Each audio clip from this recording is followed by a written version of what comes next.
Support for Amanpour comes from our friends at Rocket Mortgage by Quicken Loans, who are excited to introduce their all-new Rate Shield approval. If you're in the market to buy a home, Rate Shield approval is a real game changer, and here's why. First, Quicken Loans will lock your rate for up to 90 days while you shop. But here's the crucial part. If rates go up, your rate stays the same. But if rates go down, your rate also drops. Either way, you win. It's the kind of thinking you'd expect from America's largest mortgage lender. To get started, go to rocketmortgage.com/Amanpour.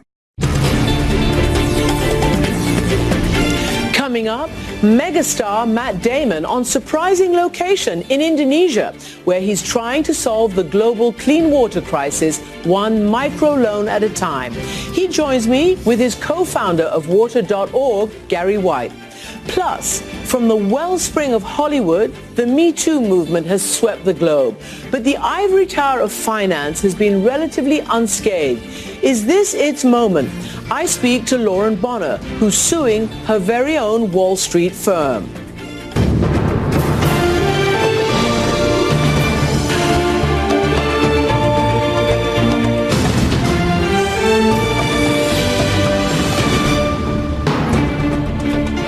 Welcome to the program, everyone. I'm Christiane Amanpour in London. Listen to this shocking statistic. As many as 100 million people in India won't have adequate access to groundwater in just 2 years' time. That shocker comes from a recent government-sponsored study, and it is just one sign of a growing global crisis. In Iran, protests have recently broken out over water shortages. In Argentina, a drought has caused the economy to shrink for the first time in more than a year. In South Africa, a severe water shortage has led to rationing in the picturesque city of Cape Town. One of the efforts to tackle this crisis comes from an unlikely source, the Hollywood megastar Matt Damon. He's been dedicated to this vital matter since 2009, working with the longtime water policy pioneer Gary White, and together they started water.org. It's no typical charity, as Damon and White explained from Jakarta in Indonesia, where much of their efforts are concentrated now. Matt Damon, Gary White, welcome to the program. Thank you. Thank you. So we're reaching you all the way over in Jakarta, in Indonesia. Matt, just start out by telling me what a Hollywood megastar is doing on location with water in Jakarta.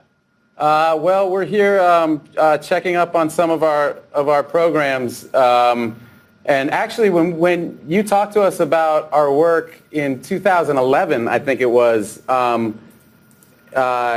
we were at about, I think we hadn't reached our first million people at that point in New York when we sat down and talked. And as of last month, we're at 12.5 million people that we've reached. And oddly enough, at that same event that you came to in New York and where we all sat down and talked, we got a check that night from the Caterpillar Foundation to expand our work into Indonesia. And so it's kind of wonderfully ironic that we're talking to you from there as we talk about this again and revisit this 6.5 years later. So listen, it's great to hear some good news, yes, and that progress is being made. Just sum up for me what you're trying to do. You're reaching 12.5 million people. Matt, what is it that you're trying to do?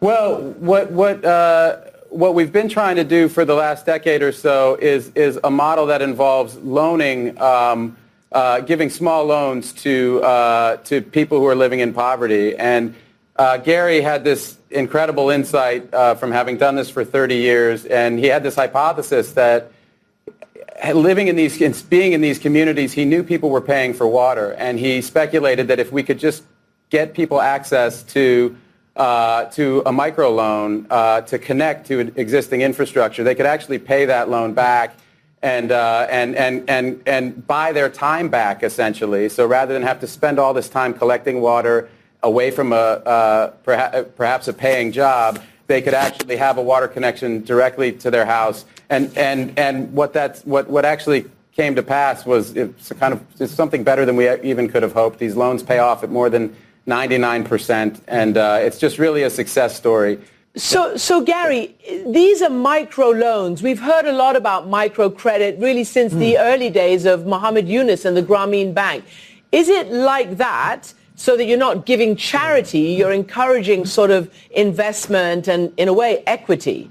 That's it exactly. The challenge with microfinance was it wasn't making these loans for water and sanitation. It would make a loan for somebody to start a business, but they wouldn't. The microfinance institutions would not lend for water and toilet construction.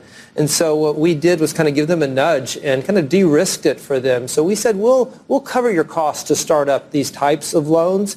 And if you find the market, then you can go to scale with this. And that's exactly what's happened. We have about 90 partners around the world now that are delivering these microloans to people in need of water and sanitation. More than 90% of them are women, and they pay back at this 99% rate. And I think one way to really drive it home was a woman who I met in Manila not long ago. And she was going to water vendors and sending her kids to these water vendors to buy their water and carry it back home. They were paying about $60 each month for that water. She got a small loan. She got connected to the water utility. So she couldn't afford the $200 it cost to connect to the utility. But when she got the loan, she could do that. And her loan payments and her water bill now are only $10 a month. So you can see right there, there's another $50 in her pocket every month to pay for her kids to go to school, to pay for the medicines that they need. And the kids aren't spending this time, so they can be in school learning instead of continuing on this cycle of poverty. According to the UN, 27 million Indonesians lack access to safe drinking water.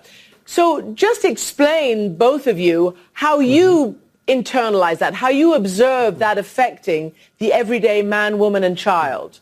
So we just saw it firsthand, right? We saw the villages that we're in where people, before they were able to get access to these loans, they were spending hours every day trying to secure their water. Yeah, and there are some situations that are even more dire than that, where girls aren't in school because their job for the family is to collect the water, and so they're completely robbed of, leaving aside the fact that 1 million children die a year totally unnecessarily because of lack of access to safe water and sanitation.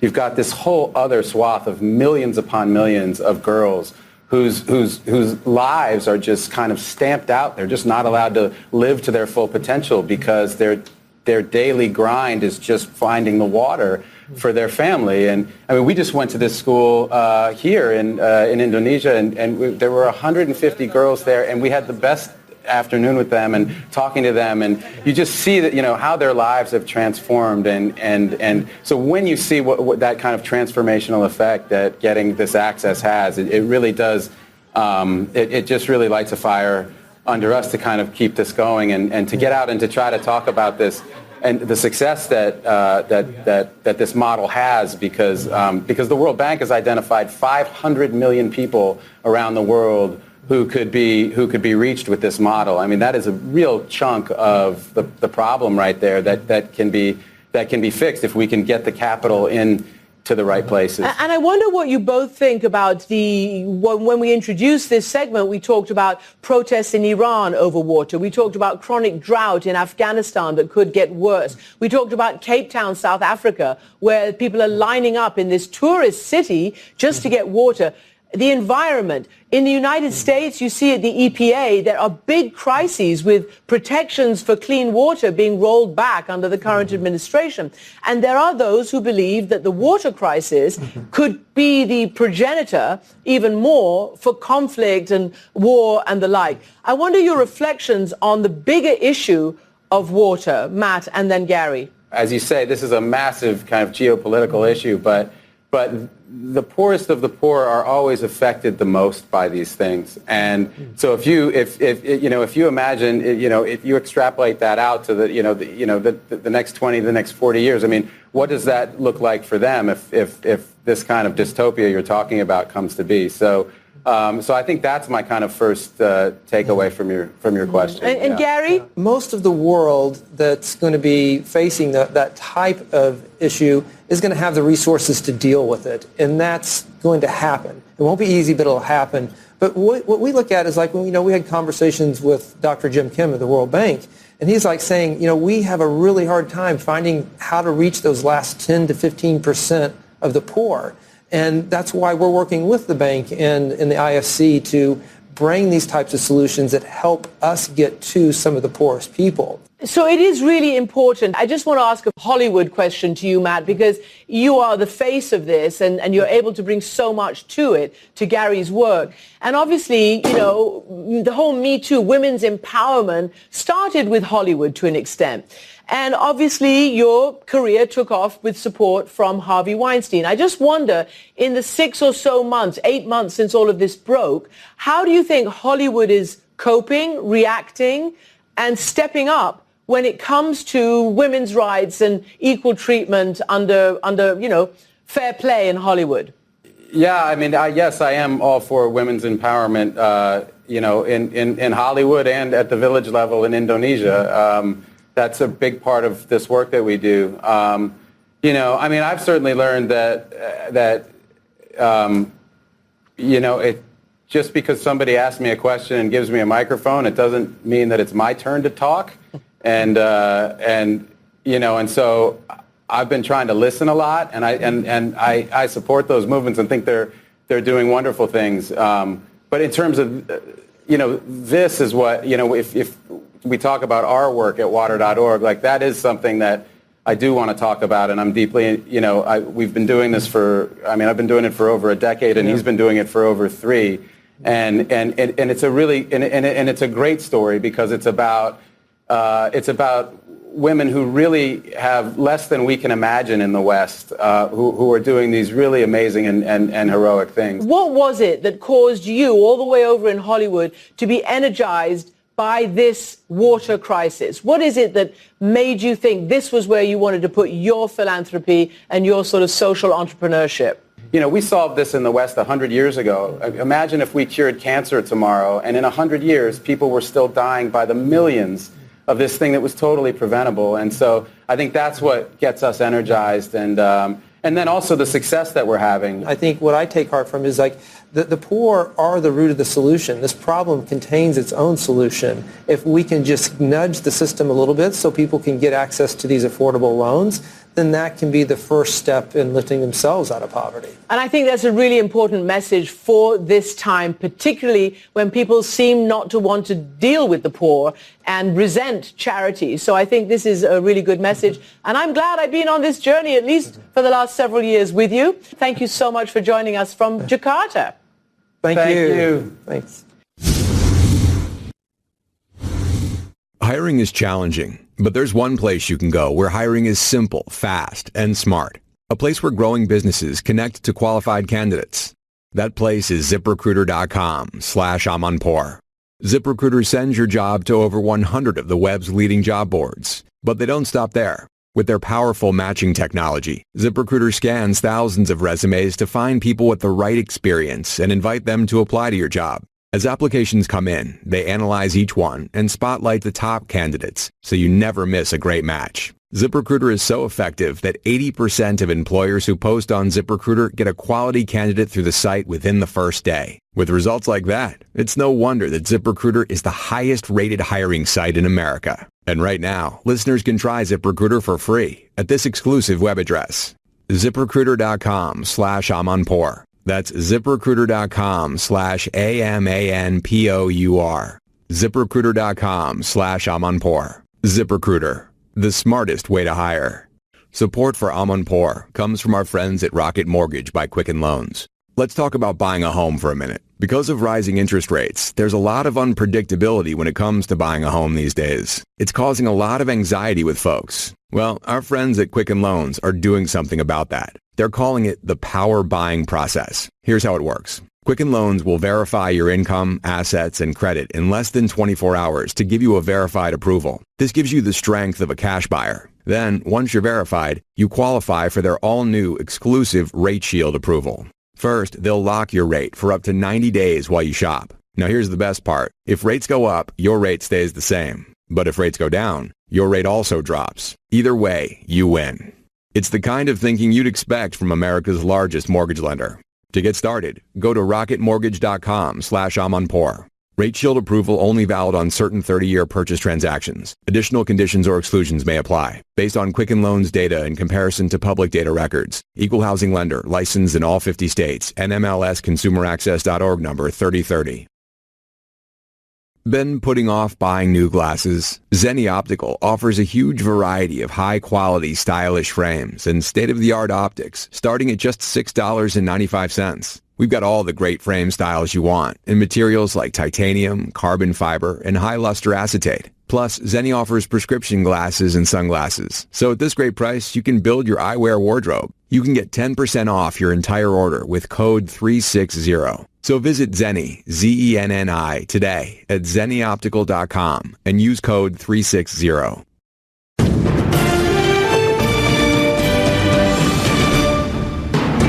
Now to a different crisis facing women. The Me Too movement has toppled once untouchable Hollywood stars, journalists, and business moguls. No industry seems immune, no individual too big to fall. Yet amid all the public accusations, the finance sector has managed to maintain a fairly low profile. But that changed earlier this year, after Lauren Bonner, an associate director at one of Wall Street's most prominent firms, filed a claim against her company, alleging widespread sexual discrimination. The case has earned her the nickname the face of Me Too on Wall Street. But her firm, Point 72, has vehemently denied any accusation of wrongdoing. I spoke to Lauren Bonner about her lawsuit from New York. Lauren Bonner, welcome to the program.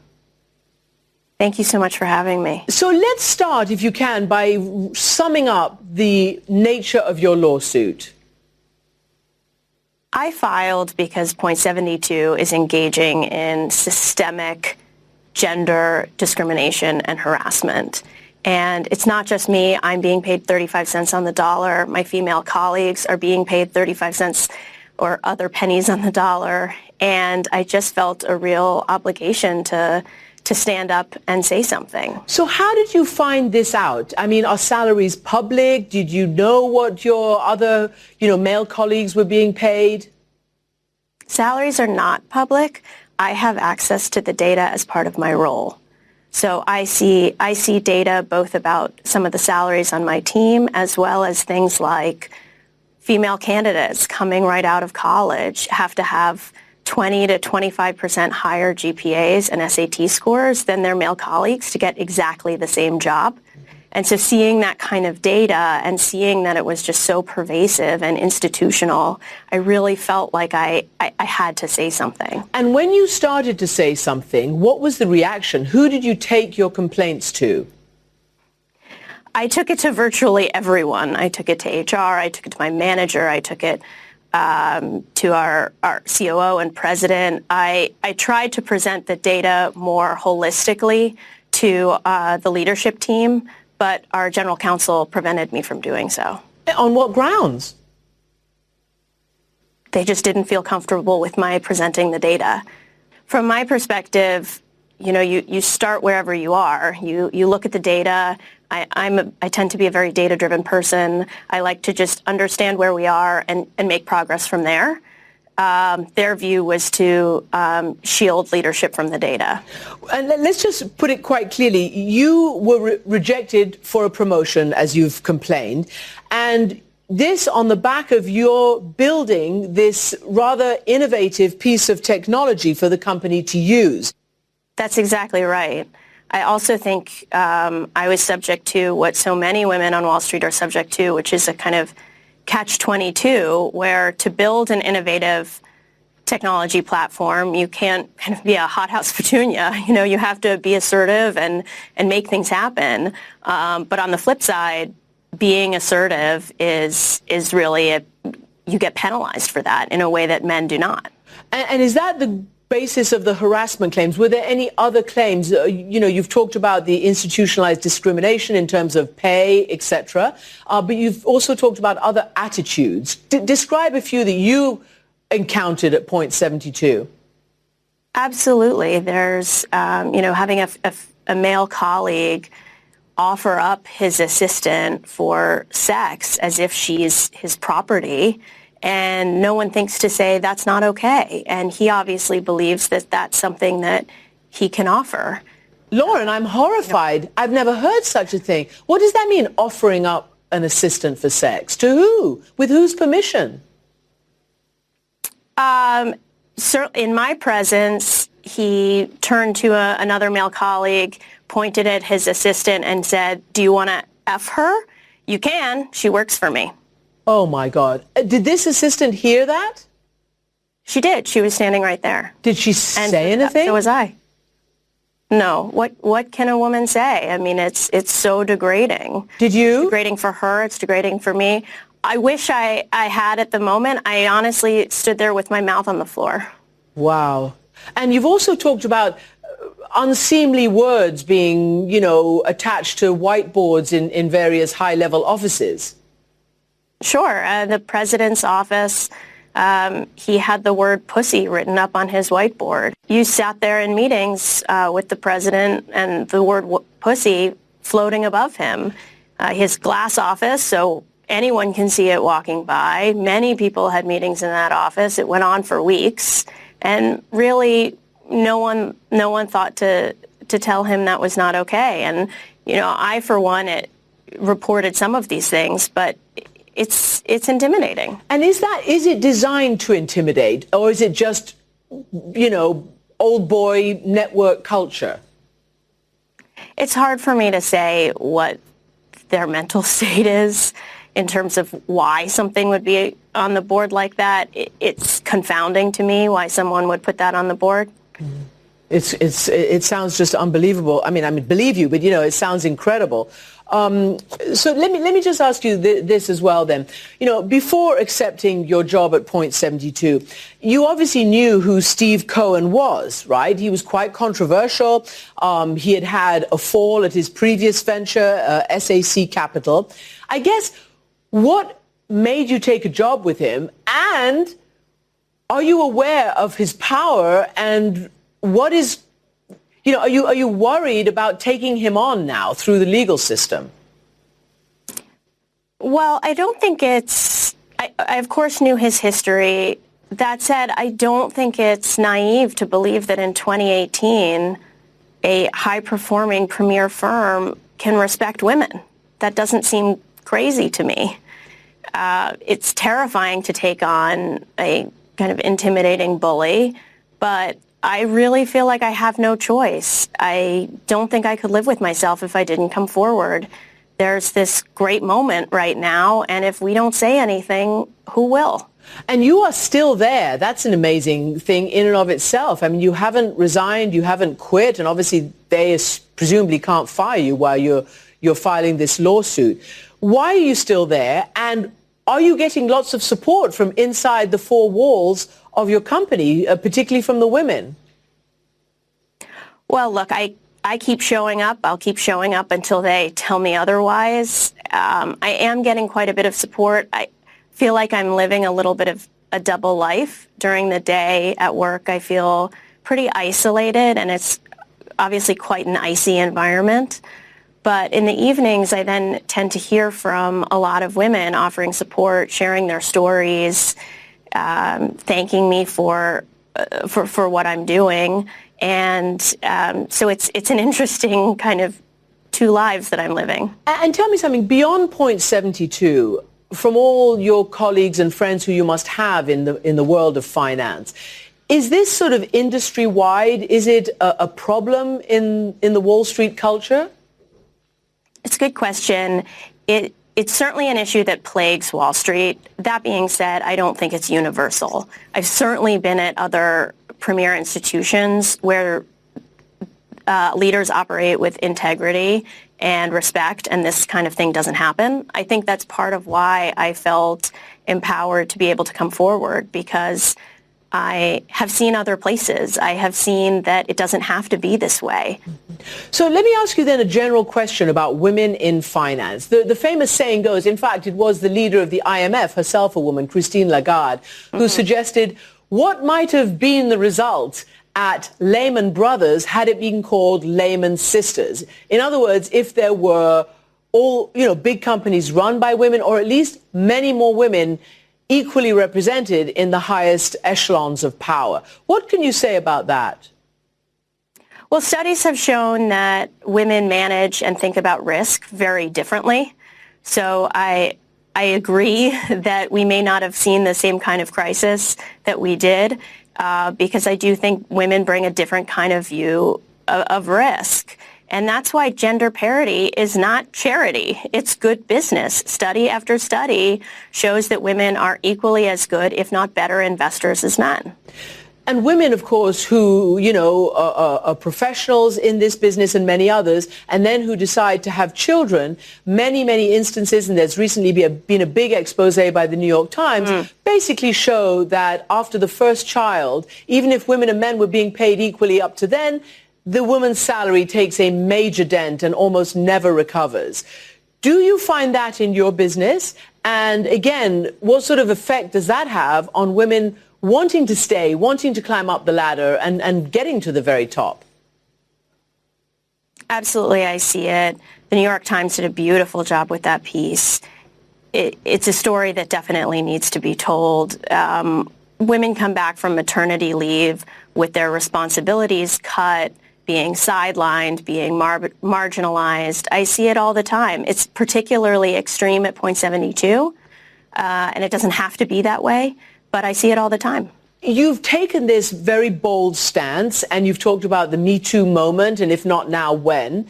And are you planning to help more women? In other words, are you going to expand your area of activism in this regard? What are your plans for the future? Yes, definitely. I've been inspired and empowered and have gotten so much renewed courage from the leaders of Time's Up, who have been really generous in helping me start to think about how do we bring this movement to Wall Street in a meaningful way. I think women in finance are now seeing that there is a real moment, that we can't wait for the cavalry, that we need to be the cavalry for ourselves. And so I'm very hopeful that we can kind of stand up, speak out, and support each other and bring some of that incredible, meaningful impact that you've seen in other industries to Wall Street. And just finally, what is the status of your case? Does it go to trial? Is there a timeline? Do we know what the whole legal procedure is going to look like? I'm awaiting the judge's decision on point 72's motion to compel arbitration. Arbitration, as you well know, is just another way of silencing women. So obviously point 72 has already reacted to your charges. What is your reaction to their reaction? I'm in no way surprised. I think it's a page right out of Harvey Weinstein's playbook to deny, discredit, shame, and blame me. And I think it speaks to how antiquated and out of touch this boys' club is. Lauren Bonner, thank you so much indeed for joining us. Thank you so much. Now, since our interview, a judge has granted point 72 its motion to have the case heard in arbitration. And we, of course, asked the hedge fund to respond to Bonner's allegations. They said that Bonner's claims were, quote, false or based on unsubstantiated hearsay, and that Ms. Bonner never brought her claim to the attention of firm management until she demanded a $13 million payout after only 18 months of employment. That was rejected.